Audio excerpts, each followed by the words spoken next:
স্বাস্থ্য কমপ্লেক্সে মুজিব কর্নার উদ্বোধন করলেন স্বাস্থ্যমন্ত্রী।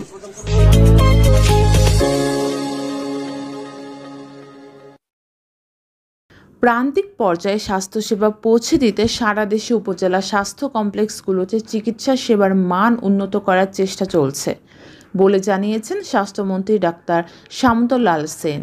18 জুন মঙ্গলবার দুপুরে নারায়ণগঞ্জের সোনারগাঁও উপজেলা স্বাস্থ্য কমপ্লেক্স নবনির্মিত মুজিব কর্নারের উদ্বোধন শেষে সাংবাদিকদের তিনি এ কথা জানান।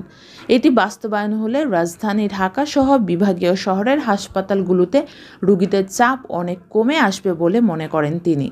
বিশ্বের উন্নত রাষ্ট্রগুলোতে এনসিডি কর্নার অর্থাৎ নন কমিউনিকেবল ডিজিজ কর্নারের উপর বিশেষ গুরুত্ব দেওয়া হচ্ছে জানিয়ে স্বাস্থ্যমন্ত্রী বলেন, বাংলাদেশে উপজেলা স্বাস্থ্য কমপ্লেক্সগুলোতে এনসিডি কর্নারের মাধ্যমে রোগীদের রক্তচাপ, ডায়াবেটিস ও ক্যান্সার নির্ণয়ের পরীক্ষা নিরীক্ষার ব্যবস্থা করা হবে। এই সেবা চালু করা গেলে দেশের বড় বড় হাসপাতালগুলোতে আর রোগীদের যেতে হবে না। স্থানীয়ভাবেই তারা জটিল রোগ সহ সব ধরনের রোগের আধুনিক চিকিৎসা সেবা পাবেন। ভুল চিকিৎসায় প্রায় অহরহ রোগীর মৃত্যুর বিষয়ে সাংবাদিকরা প্রশ্ন করলে স্বাস্থ্যমন্ত্রী ডাক্তার সামন্ত লাল সেন বলেন, দেশের সকল অনুমোদনহীন চেতনানাশক অ্যানেস্থেসিক ড্রাগস হেলোথেন ব্যবহার নিষিদ্ধ করা হয়েছে। গত 2 দিন আগে ঢাকার অভিযান চালিয়ে 2 জনকে গ্রেফতারও করা হয়েছে। সরকারের এই নিষেধাজ্ঞা অমান্য করে কেউ হ্যালোথন ড্রাগস বিক্রি করলে, কোনো হাসপাতালে ব্যবহার করলে এবং কোনো চিকিৎসক এর সাথে জড়িত থাকলে তাদের সবার বিরুদ্ধে কঠোর ব্যবস্থা নেওয়ার হুঁশিয়ারি দেন স্বাস্থ্যমন্ত্রী ডাক্তার সামন্ত লাল সেন। এ সময় উপস্থিত ছিলেন নারায়ণগঞ্জ 3 সংসদ সদস্য আব্দুল্লাহ আল কায়সার হাসনাত, জেলা civil surgeon doctor Mushiur Rahman ও সোনারগাঁও স্বাস্থ্য ও পরিবার পরিকল্পনা কর্মকর্তা ডাক্তার সাবরিনা সহ বিভিন্ন বিভাগের চিকিৎসকবৃন্দ।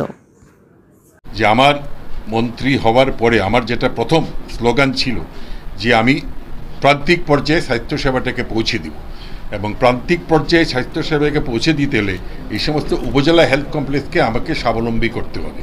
তো আমি মনে করি যদি আমরা আমাদের চিকিৎসা ব্যবস্থাটাকে উপজেলা পর্যায়ে ভালো একটা পর্যায়ে নিয়ে আসতে পারি, আর তাহলে ঢাকা শহরের এই ভিড়টা হবে না। আরেকটা হচ্ছে NCD corner, non communicable disease. এখানে আমি দেখলাম যে এখানে এনসিডি কর্নার আছে। আমরা যদি এখানে রোগীদের ব্লাড প্রেশার চেক আপ, তারপরে ক্যান্সার কিংবা ব্রেস্টের এবং ডায়াবেটিস এগুলো চেক আপ করি, তাহলে কিন্তু এই বড় বড় হাসপাতালের দরকার বাংলাদেশে হবে না।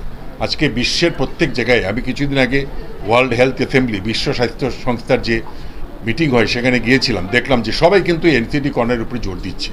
তা আমিও সেই জোর দিয়ে কাজ করব যাতে আমি মানুষের স্বাস্থ্যসেবাটা গ্রাম দুয়ারে পৌঁছে দিতে পারি। আমি মাত্র 6 মাসও হয়নি আমার মন্ত্রী, এর মধ্যে আমি অনেক জায়গায় গেছি। আমি মনে করি যে আমি কিছুটা হয়তো সচল করতে পারছি। প্রাইভেট ক্লিনিককে আমরা আমার যেটা শক্ত অবস্থান যে আমরা কোনো প্রাইভেট ক্লিনিকে যারা অনুমোদন নাই কিংবা যাদের মানসম্মত প্রাইভেট ক্লিনিকে তাদেরকে বন্ধ করে দিব। আর স্বাস্থ্য কমপ্লেক্সের বাইরে সেটা তো আমার এখতিয়ারের বাইরে থাকে অনেক সময়, তবুও আমি চেষ্টা করব যেন স্বাস্থ্য কমপ্লেক্সের বাইরে না হয়। রেডিওলজি নিয়ে এখানে একটা সমস্যা আছে, এখানে কোনো রেডিওগ্রাফার থাকে না। কেন থাকে না এটা আমি দেখে এখানে যেন একজন রেডিওগ্রাফার পার্মানেন্ট দিতে পারি সেই ব্যবস্থা করব। মাননীয় সংসদ সদস্য এখানে আছেন, আমি ওনার সঙ্গে কথা বলছি, ওনারও একটা সাহায্য নিব। আমি মনে করি আমাদের এই যে আজকে উনি সারাদিন আমার সাথে, এনারা যদি ঠিক এইভাবে আমাদেরকে হেল্প করেন এবং স্বাস্থ্য কমপ্লেক্সগুলোকে নজর দেন, আসেন, তাহলে স্বাস্থ্য কমপ্লেক্সগুলোকে উন্নতি করা সম্ভব। আমাদের কিছু সমস্যা আছে যে অ্যানেস্থেটিক ড্রাগ। আমি গত 2 দিন আগে কিন্তু ঢাকায় আমার এডিজি মহোদয় আছে, ডিজি ড্রাগকে দিয়ে একটা অভিযান চালিয়ে আমরা 2 জনকে গ্রেফতারও করেছি।